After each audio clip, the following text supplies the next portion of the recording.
Hello and welcome to this session of the Interdisciplinary Research Seminar at the Hong Kong Institute for the Humanities and Social Sciences at the University of Hong Kong. I'm Ghassan Moazin, and I'm an assistant professor at the Institute and the convener of this seminar series. So today we're very thankful and glad to have with us to present Professor Gary Look from the Chinese University of Hong Kong. Professor Look is an assistant professor in the Department of History there, and he broadly works on the history of Hong Kong and late imperial and modern China, and also works on maritime history. And he will today be talking to us about, or he will be delivering a talk today that is titled A Context of Interconnectedness, the First China War and the British Empire in Asia. So we're looking forward to that very much. Before I hand things over, though, a few housekeeping things. Professor Look is going to talk for around half an hour, and then we'll have some time for Q&A. If you have any questions for Professor Look, please submit them through the Q&A button in Zoom, and I will then read them out during the Q&A period. But without any further ado, Gary, if you're ready, please feel free to get started. Thank you, Ghassan, for the introductions. So first of all, I apologize that I'm not very well today. So I may have some coughings. So I just would like to express my apologies in advance. So let me share my screen first.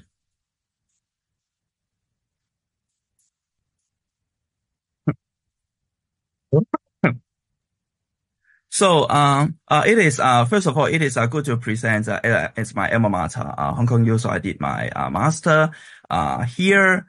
So today, I talk, on, the Opium War, and the title of the talk, is A Context of Interconnectedness, the First China War and the British Empire in Asia.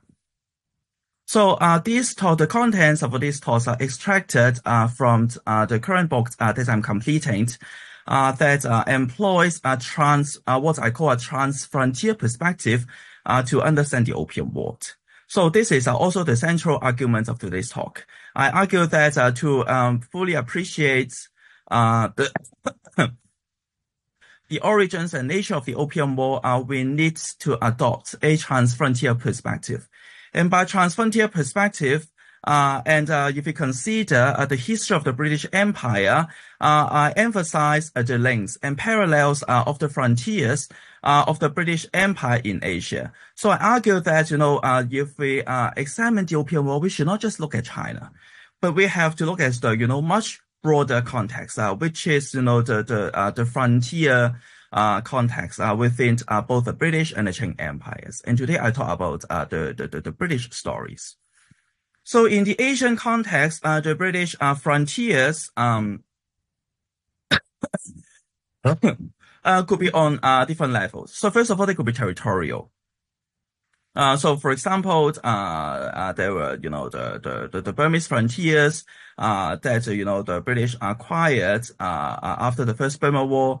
And then there was also the political aspect of the frontier. So for example, British India will send some political agents to some Asian regions, to maintain or expand their influence. Also, the frontiers could be naval. Because in this period of the history, we note the activities of the Royal Navy within the wide East Indies regions. And this is also the period that the British Navy, the Royal Navy, expanded their activities on different in different directions or on different fronts. So, as for the outline of today's talk, it is pretty simple. So first of all, I talk about the decades before the Opium War, which saw the emergence of a trans-frontier context. And then in the second part, I examine, the First China War within this trans-frontier context. So I'll tell you, how we could understand, the First China War, within, this trans-regional, trans-frontier context. So before I formally begin the talk, I would like to explain, several terms. So in conventional scholarship, we use the Opium War, right, as a term to describe the war between China and Britain in 1839 to 42. In British imperial records, however, we see the term the First China War. So this is a term in British imperial records that represents the war with China in 1840 to 42. And then there were some sort of parallel terms, such as the Second China War, the First Burma War, the Second Burma War, the First Afghan War. So I use this term, to highlight, the parallel, how this war was parallel, to other British imperial campaigns, in Asia. And then in today's talk, I also use two terms, the British Indian Empire and the British Empire in Asia. And then they are, for my usage, they're different. So if you talk about the British Indian Empire, we talk about, the British India as the basis, and also,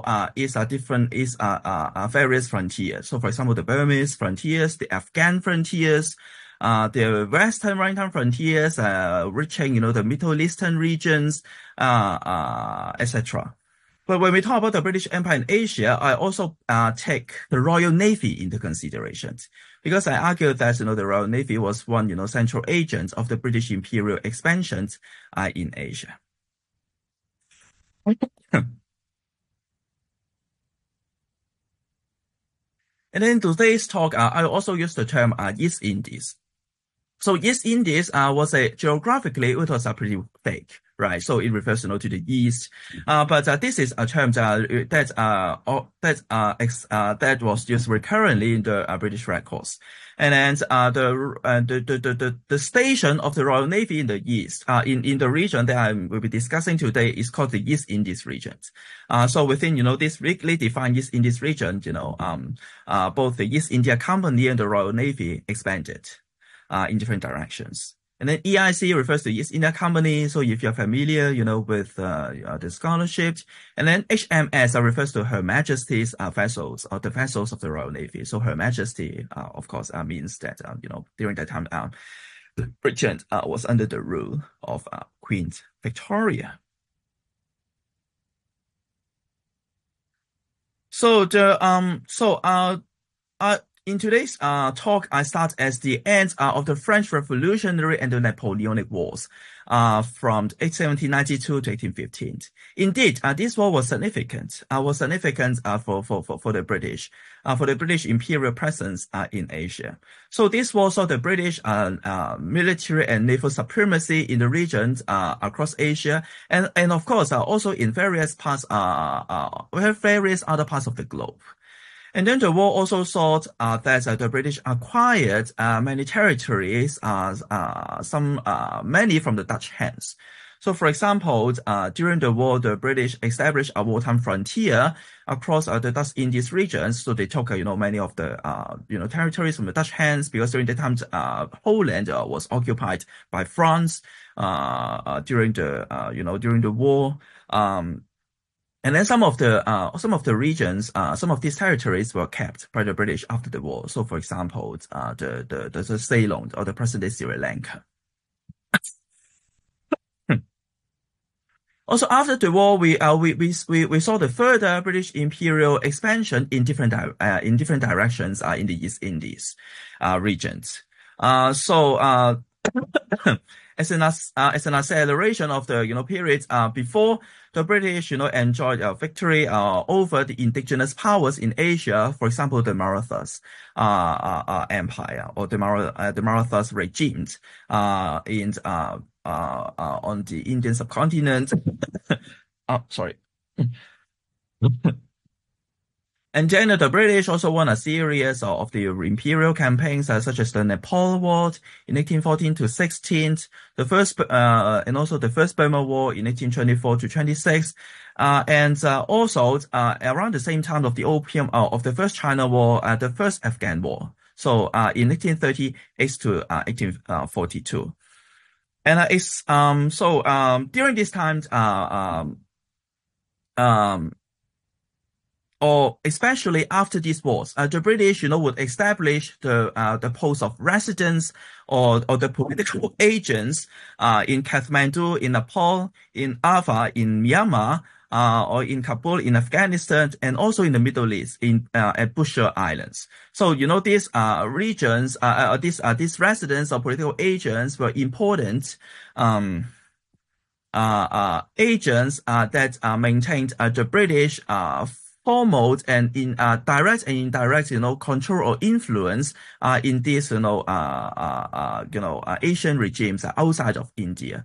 And then through this wars, the British India or the British Indian Empire expanded in different directions.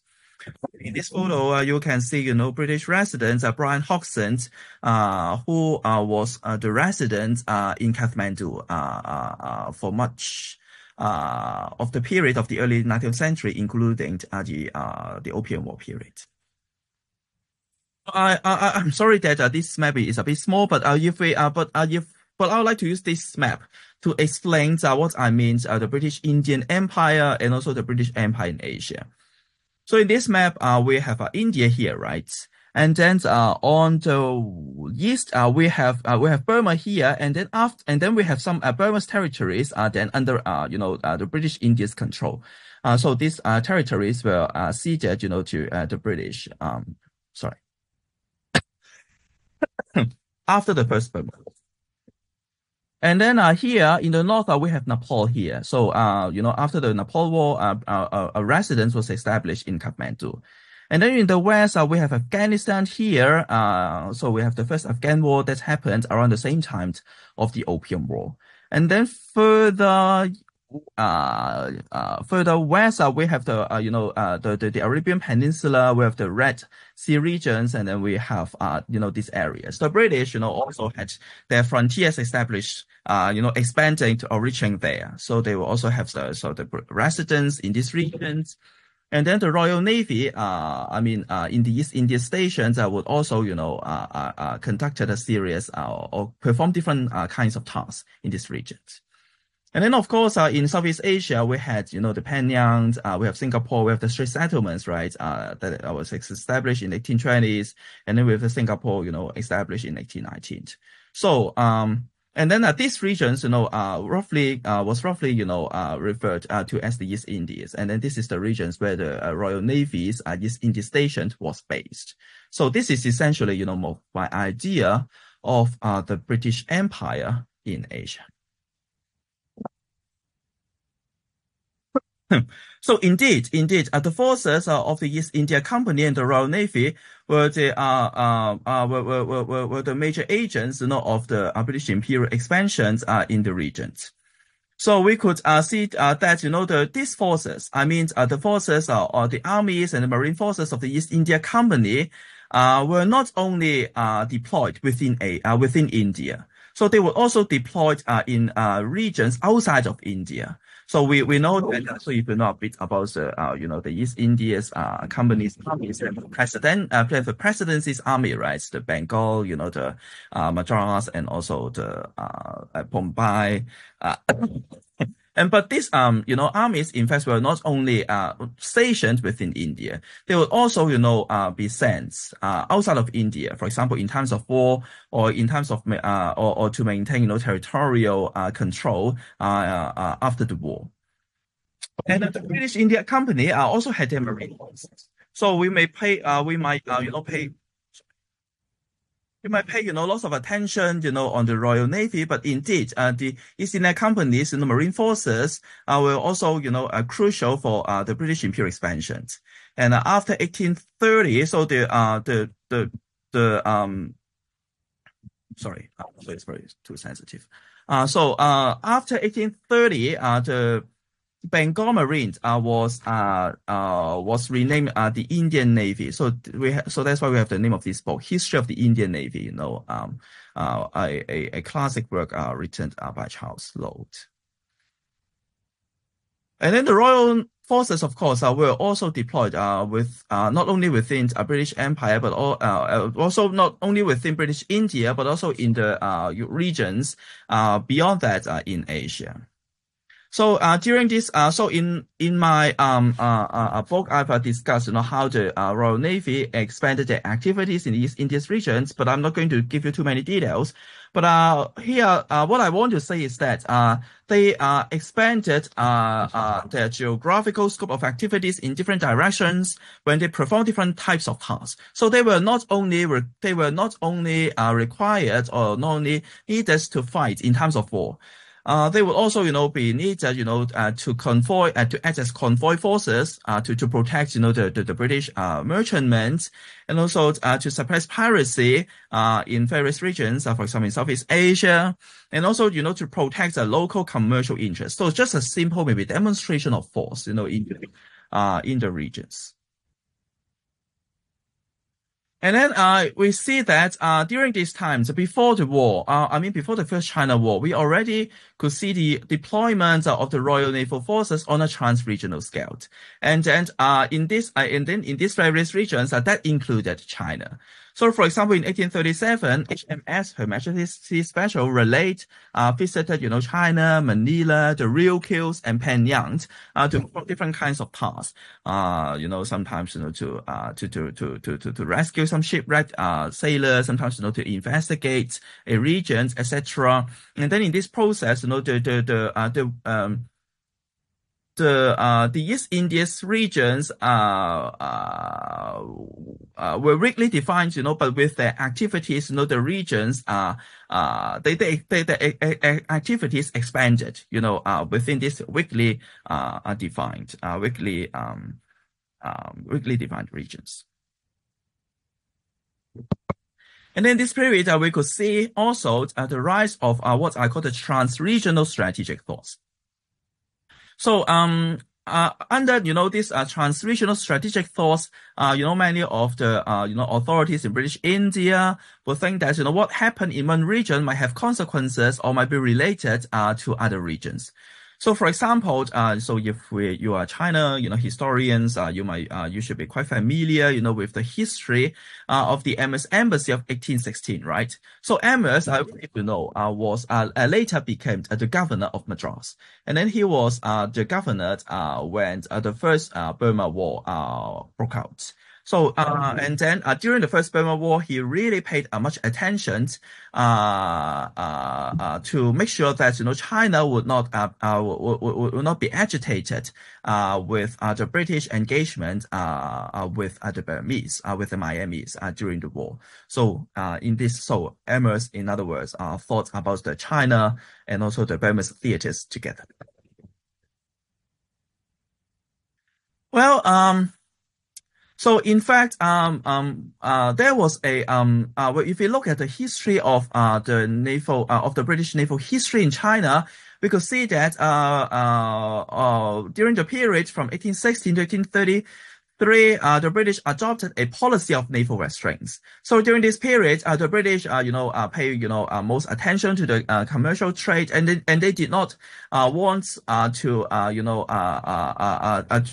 make, the, Qing authorities or the Chinese authorities angry. So that's why in peacetime, they would not send, too many, Royal Navy vessels to China. So they would, limit, the number of, HMS visiting China, during these times. But later in the year 1534, particularly, we know the abolition, of the trading monopoly of the East India Company. And then after that, we know that, Lord Napier, was sent to China as the first, superintendent of trade in China. So particularly, after this, 1834 Napier incidents, the British adopted a show of force policy toward China. So it's a show of force, the British, thought that, it would be, useful for the British to use, some, armed demonstrations to maintain, British interests or to put, Britain, on an equal footing, with China. And then even in this, in this Napier incident, we could see some trans-frontier dimensions, of the show of force, policy. So, the example I discussed here is the captain, of HMS Andromache, Captain Henry Charles of, HMS Andromache, who, was, in, China during, the Napier incident. So after the war, after the incident, he proposed to the Admiralty that a show of force would also, be beneficial to expand British interest in China. And then to discuss this show of force in China, he added a sentence. So this is the sentence, quote, "A demonstrations in the upper provinces of Bengal bordering on China, that is Tibet, while the negotiations are pending, I think might be of essential benefit," end quote. So in other words, when he thought about some show of force in China, he thought about the other frontier regions of the British Empire.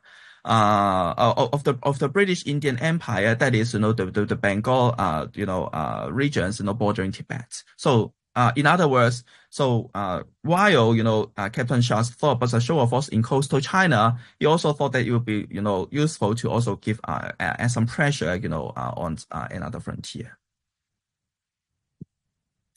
And, well, in late 1838, in fact, we saw that there was a brief period of amicability, between the British and the changed naval commanders in South China. So in the year of 1838, the commander-in-chief of the East Indies station of the Royal Navy, Frederick Maitland, visited China. So eventually, he developed a pretty good relationship with the local naval commander in South China. But this period of amicability was rather short. So in fact, during this time, roughly around this time, the period of 1838 and 1839, we could see the threats and challenges facing the British on multiple frontiers of the Indian Empire. So, for example, in Myanmar, we could see some internal stability, and then there were incidents, of some local attacks against the British. And then we could also in Myanmar see King Therawadi's hostile acts against the British residents. So King Therawadi, for example, did not want to recognize the peace treaty that was signed after the First Burma War, and then he was not cooperative with the British. And then in Western Afghanistan, we could then see the siege of Herat by the new Shah, or by the new ruler of Persia, which threatened British interest in the middle in Central Asia. And then meanwhile, we could see the Egyptian advances in Arabia, again, to threaten, British commercial interests, and also, political interests in the regions. And then, in this era of, crisis on multiple frontiers of the British Indian Empire, the British frontiers became more and more interconnected in the British force. So, for example, the Afghan War, the war that, broke out in Afghanistan in 1838, dissuaded the Indian authorities of the British from starting a war with Myanmar, because they did not want to fight a two-front war. Also, the Afghan War also, ignited, the hostilities, the local hostilities in Nepal, and the British will also have to pay attention to that. Oh, so my time is running out. I'm sorry to talk a bit faster. And then, it is exactly, during this period of multi-frontier crisis, that the chain British hostilities began in 1839. So we are now all, very familiar with the story of, Commissioner Lin Zexu coming to Canton, to carry out the anti-opium campaigns. And so now we have the China a theater that also has some crisis for the British. And during these times, because of the crisis on multiple frontiers, the Royal Navy were pretty busy. In fact, before the arrival of the China's expedition in China in the middle of 1840, we could see that there were actually inadequate British forces in the Pearl River Delta, South China, to protect the British against Commissioner Lin's high-handed measures. So one factor, for this, for this inadequacy was the need of the British naval forces elsewhere, for example, in Myanmar and also in the western maritime frontier of India. So the forces, were needed, in different regions, of the British Empire in Asia. So I don't have much time to talk about this part, but I'll try to, cover the major points here. So, I in this part, I will, talk about different transfrontier aspects of the First China War. First of all, I would like to talk about the transfrontier perceptions and plans of the war. So, for the authorities in London and also in British India, many of, the officials thought about the war, in a transfrontier perspective. So, for example, the Duke of Wellington, who was, the veteran soldier, politician, and also a cabinet minister with the portfolio during these times, warned Calcutta, warned the Bengal government in India not to, quote, enter into military operations on more theaters of war at the same time than is absolutely necessary. So, they will warn the Indian government not to enter, war on too many fronts. And then, as for the Governor General of India, so Lord Auckland, saw, the hostilities in Myanmar and the First China War in a connected way. So they, thought that, so there were now the hostilities in China. So that's why, we should not, also enter war in Burma because war might break out with China. Also, we could also see the need for the forces on both sides of British India and China and the Gulf of, the, Persia and Red Sea. And then there is also this story of the Dogra aggressions in Western Tibet. So briefly speaking, so during this time, there was the Dogras were the people in the Himalayas regions that invaded Western Tibet, and then this also caused Lord Auckland to think the China War and also the hostilities in Nepal and also the Afghan War together. So the stories are pretty complicated here, but I'll just skip that. And also another Governor of General of India after Auckland, Lord Ellenborough, also thought about the wars on different theaters in different theaters together. So he said, quote, "Nor must we forget that, although we are pursuing hostilities in China with great vigor, the game of war is uncertain, and if we lose in China, our failure would be not only known, but studied and calculated upon in all the eastern, northern, and western frontiers." End quote. So in other words, the China War was not just a war about China. It is a war with consequences, on different frontiers, of the British India. So he particularly, saw the connections between the China War and the Afghan War. And then, so not only, the authorities in London and also the authorities in British India, and then also the frontier agents, for example, Resident Hoxton, and also some participants and observers of the China War also saw the war, in an interconnected way or from a transfrontier perspective. But, because of time limit, I'm not going to give an example. Also, if you look at the composition of the expedition, we could also say that the war should be understood, on a regional scale. So, for example, the land forces, deployed for the expedition were mainly the Royal and EIC forces based in India, and then all these forces were actually, deployed. Would actually also be deployed outside of India, and then they originated outside of India. So, for example, we have, the Her Majesty's, 26th, the Regiment of Foot, the Cameronians, and also the Royal Irish, that were sent from London to East India's regions, and then they participated in the China War.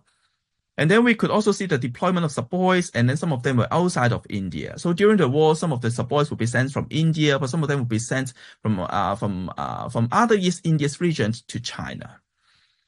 And then as for the naval compositions, the expeditions, naval components were mainly based on the East Indies station of the Royal Navy in different regions. So before the war, the ships, the HMS, Her Majesty's vessels, were stationed in different, regions. But during the war, many of them concentrated in the China theater. And then during the war, we could even see a huge demand for the Royal Navy vessels on different frontiers. For example, in Myanmar, and also in the Middle East. Because when we thought about the war, we always thought about that was the war that saw the British naval supremacy in China, right? But in fact, we have another side of the story, which is the wars overstretched the power of the East India Station. And because of the different, because of the emergent hostilities in different areas of the British Empire in Asia. So that's why the British had to rely on the Royal Navy elsewhere in the world to organize the expedition. So for example, there will be Royal Navy in the South America stations, and also there will be the Royal Navy vessels sent from London.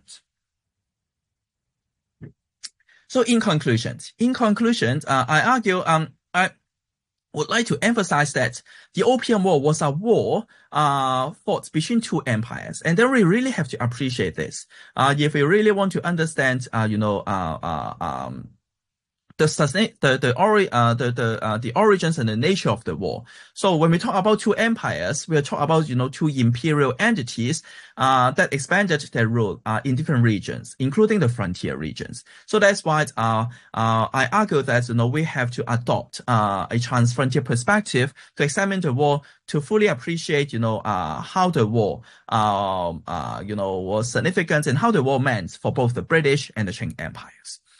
And then in today's talk, I've examined already, the need to examine the war within the British imperial context in Asia. So we are not just focusing on the British trade, the Canton system, but we also have to look at the broader context.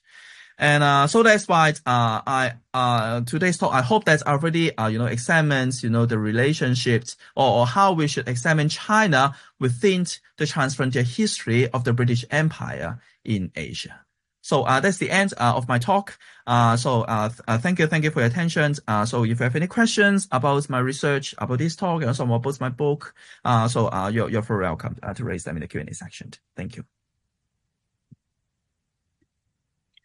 Thank you very much, Professor Luke, for this wonderful talk. I think we're all looking forward to even more to the book now.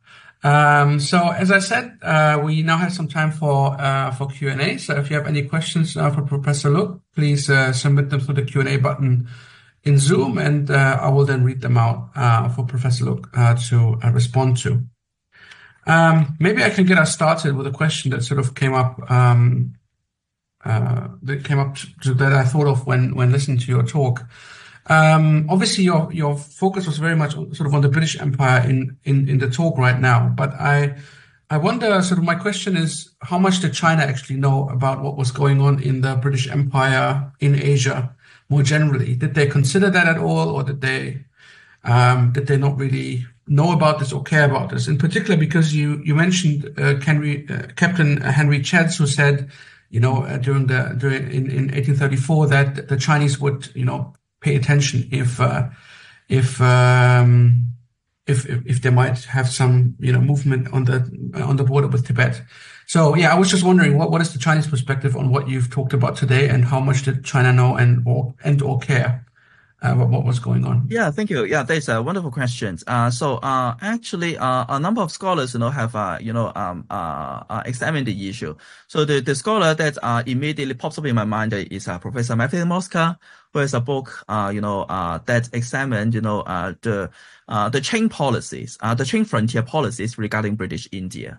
So to briefly answer your questions, so before the Opium War, the Qing authorities understood the British in India in a regional context. So, for example, the Qing authorities in Tibet would have their particular understandings of the British in India, and also the Qing authorities in coastal China also have their particular understandings under the Canton systems. If we So the story is definitely complicated, but if we look at, the period of the Qing-British hostilities, in 1839 to 42, we know that, Commissioner Lin Zexu, did, hire a group of interpreters, Chinese interpreters, to understand the British. Commissioner Lin did so by translating some newspaper pieces, by translating some Western work to try to understand the British. But maybe except, this individual isolated, the efforts during the time of crisis, I would say that the official understanding of the British, and especially, the British imperial structure regarding India would be quite limited, I have to say. They might know that, there were, of course, the differences between, the British merchantmen, the British merchant ships, and also the British Royal Navy vessels. But, the Qing authorities just didn't care too much. So as long as, the coast was safe, then they would just, let them go away, or just, just let them. So they should go to the outer seas, the outer waters. And then, so if they, went, to the outer waters, then we were safe, and then so we are good. Yeah. I hope that thank you. answered the question. Yeah. No, absolutely. Yeah, thank you very much. We've got our first question. That question comes from John Ye. And he says, thank you very much for the talk. I'm curious, when the British used the term, quote, the First China War, unquote, may I assume that they were expecting a second or more wars with China? May I think of it as a reflection of British learning from lessons of their previous experience? Yeah, that is a very legitimate question indeed. I didn't explain very clearly. So the British used the term First China War when they organized the British Imperial Red Cross. Of course, when the war broke out in 1840, they did not. They certainly didn't know that there will be another war, with China, about 2 decades later. So this is the term. This is the term that the British, used to, understand or to conceptualize, to categorize the wars.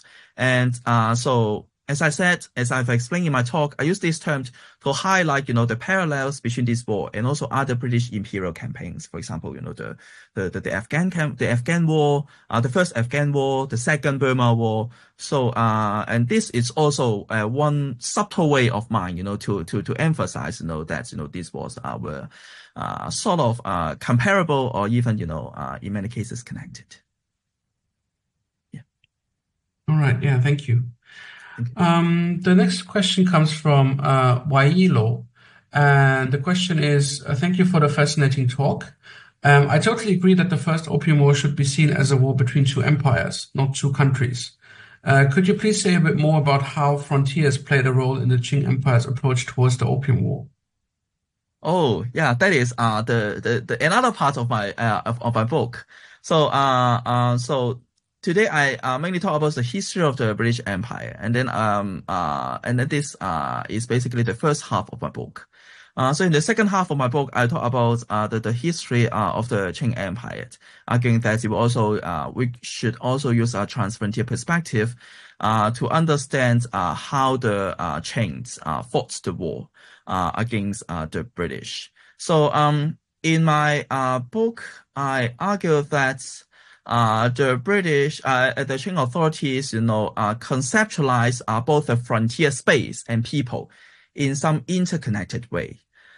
So for example, to understand, the coastal frontier space or maritime frontier space, they use the idea or use the dichotomy of inner outer, or in Mandarin, 内 and 外, to understand, the frontier regions. So for example, we have the, inner waters, we have the outer waters, and then we have the, and then in the inner regions, we have the inland, you have the inner land, 内地, or we have the outer land, 外地.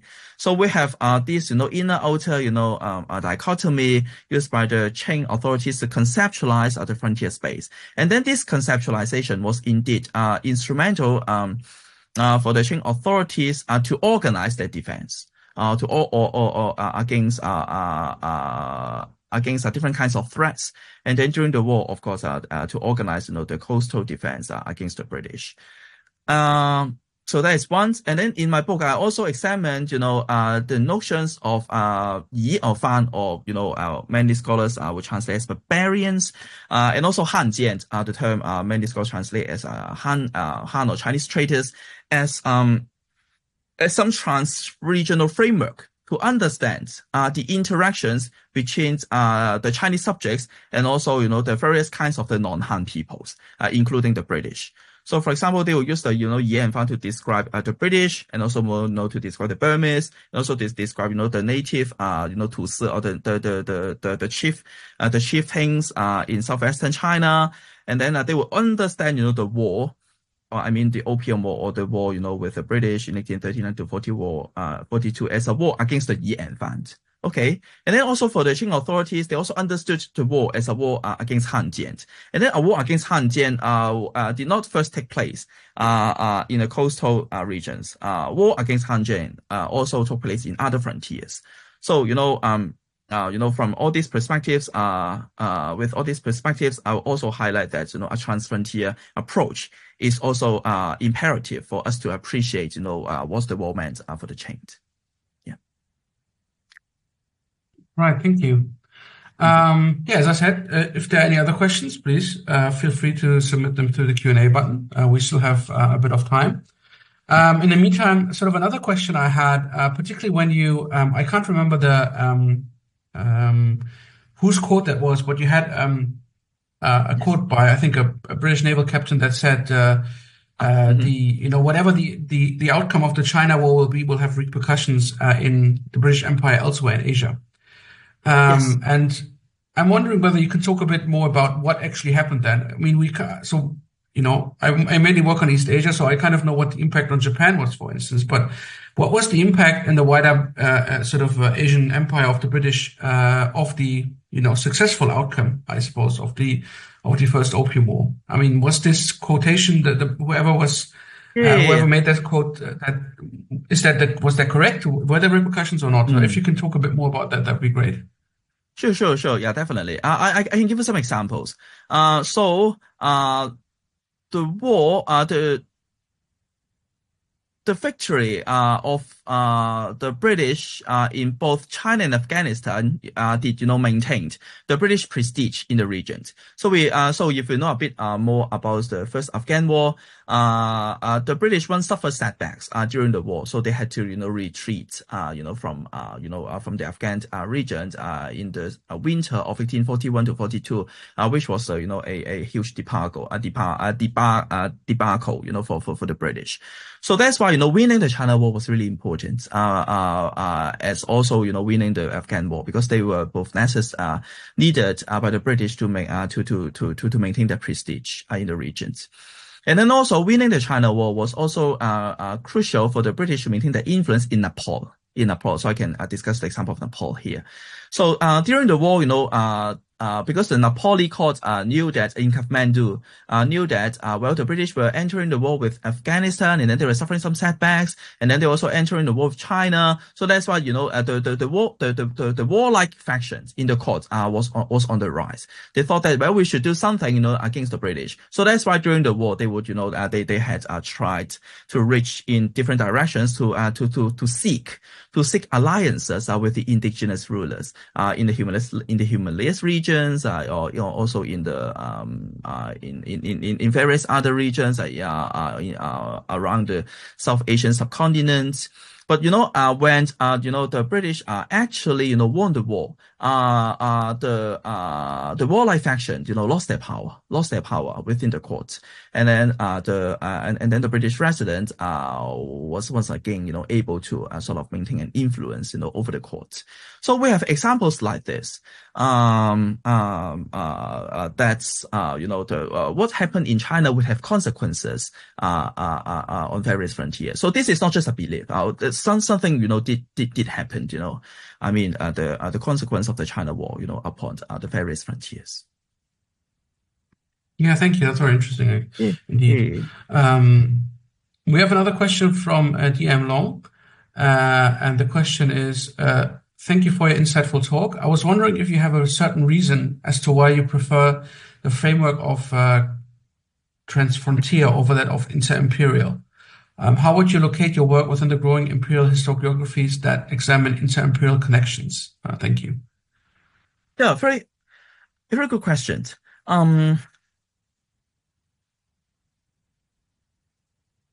Of course, inter-imperial is also a very legitimate term, because if you just use inter-imperial, you would also consider, the connections of India with various regions within the Indian Empire and also the British Empire in Asia, right? But I want to use transfrontier here.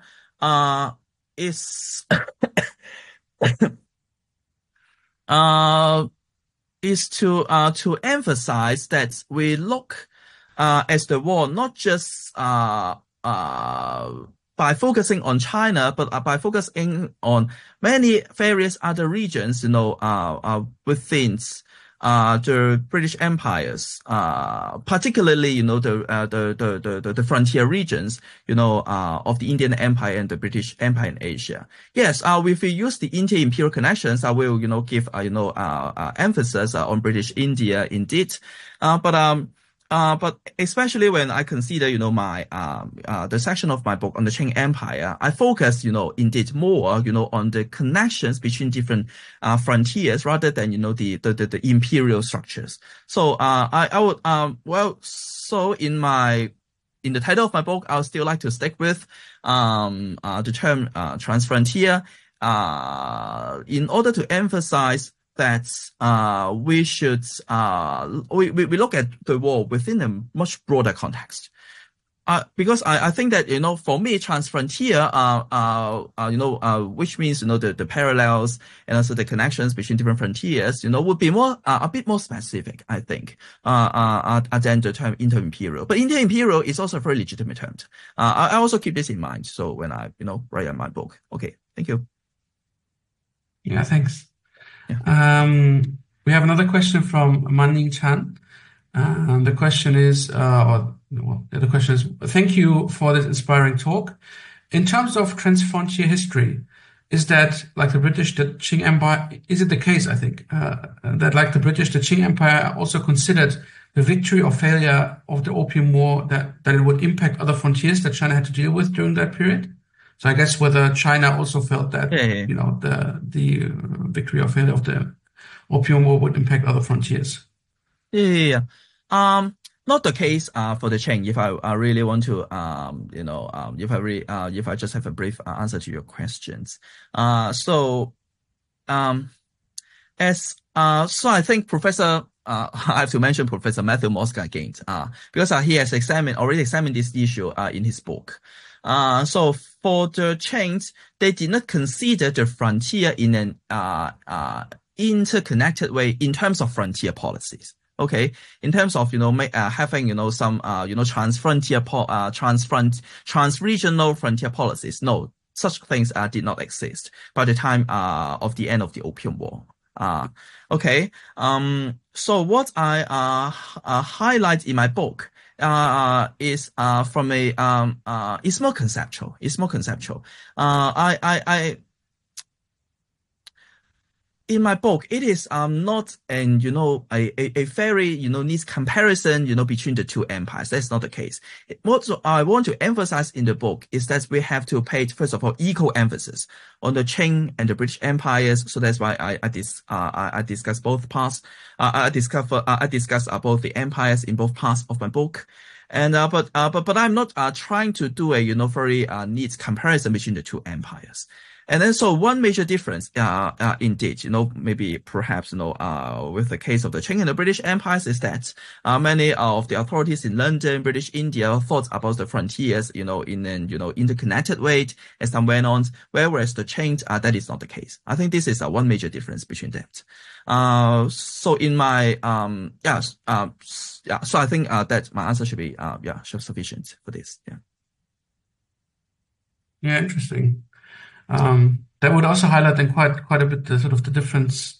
Even if you say it's like empire versus empire, it's still that there are also quite important differences in how the empire was managed. Indeed, in different form. Yeah. Or conceptualized, I guess, by Britain and by China as well. Yeah. Mm-hmm. Are there any other questions? Then please submit them soon. We still have a bit of time. Maybe a final question I can ask is, how do you think that this transfrontier perspective can be? Do you think that can be used or translated further as we move sort of further into the 19th century? Let's say the Second Opium War, or even British Empire in China thereafter. I know that that's probably not the focus of the book, but I'm still wondering how you see the usability of this particular approach to later 19th century British-Chinese relations or Chinese history and so on. Yeah. Very excellent questions. I try to discuss this in a bit in the conclusions. So I argue that the transfrontier perspective is still in many ways useful for us to understand the British imperial presence in Asia.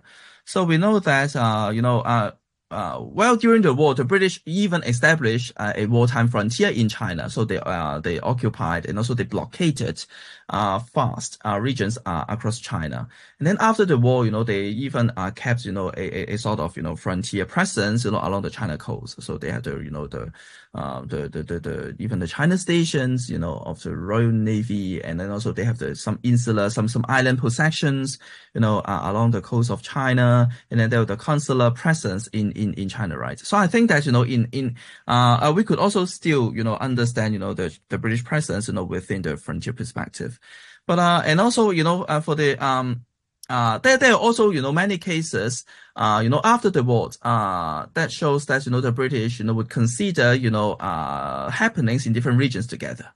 So and for example the northwest and northeastern frontiers of British India, and also and also the British frontiers in west of India. I mean the Red Sea and also the Persian Gulf, because after the war, the residents or the political agents were still there, right? So the war. So in short, I argue that this from a transfrontier perspective is also meaningful for us to conceptualize what happened after the war. But as for the change, there were more